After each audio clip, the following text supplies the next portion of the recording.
अरुण भारती वैसे तो पहले भी काम करते रहे होंगे राजनीतिक क्षेत्र में, लेकिन प्रत्याशी के रूप में पहली बार वह चुनाव के मैदान में उतरे। अरुण भारती को बोलते हुए मैं सुन रहा था। इतना तो अरुण भारती के बारे में जिस नतीजे पर मैं पहुंचा हूं मैं कह सकता हूं, अरुण भारती एक विनम्र है, एक शालीन व्यक्ति हैं और सांसद बनने के बाद प्रभावी तरीके से जैसे भी एक सेवक के रूप में भूमिका निभानी चाहिए, इस क्षेत्र की जनता के लिए सेवक की भूमिका निभाएंगे। 3 बार जमुई की सार्वजनिक सभा को इसके पहले मैं संबोधित कर चुका हूं, लेकिन मुझे यह भी याद आता है इसके पहले जब भी मैं जमुई आया, बहनों भाइयों, हमारे अभिन्न मित्र जिनके साथ मेरा भावनात्मक रिश्ता था, और मैं ये कहूं कि एनडीए में वह शामिल हुए थे जब मैं पार्टी का राष्ट्रीय अध्यक्ष था, तो हमारे आग्रह पर ही एनडीए में जो शामिल हुए थे, ऐसे स्वर्गीय रामविलास जी पासवान आज हमारे साथ मंच पर नहीं है। स्वाभाविक रूप से उनकी कमी मुझे खटक रही है।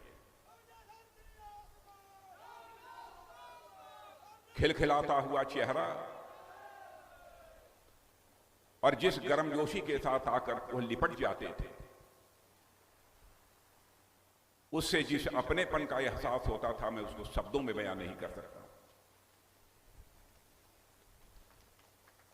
लेकिन जो प्रकृति का शाश्वत नियम है, दुनिया की कोई ताकत उसे नहीं बदल सकती है। जो आया है सभी को जाना है। लेकिन रामविलास जी पासवान अपनी विरासत के रूप में जो चिराग पासवान को देकर गए हैं, बहनों भाइयों, मैं कहूंगा कि आपका चिराग पासवान यह साधारण नौजवान नहीं है, बल्कि मैं चिराग पासवान के बारे में यह कहना चाहूंगा कि एनडीए की पिच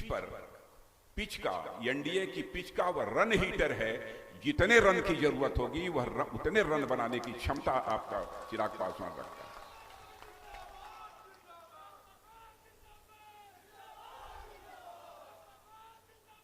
आज लोक जनशक्ति पार्टी की अध्यक्षता चिराग पासवान कर रहे हैं।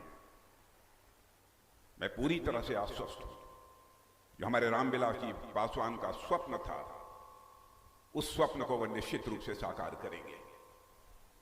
आज बाबा साहब भीमराव अंबेडकर की जयंती है, इसके लिए भी मैं आप सबको शुभकामनाएं देता हूं।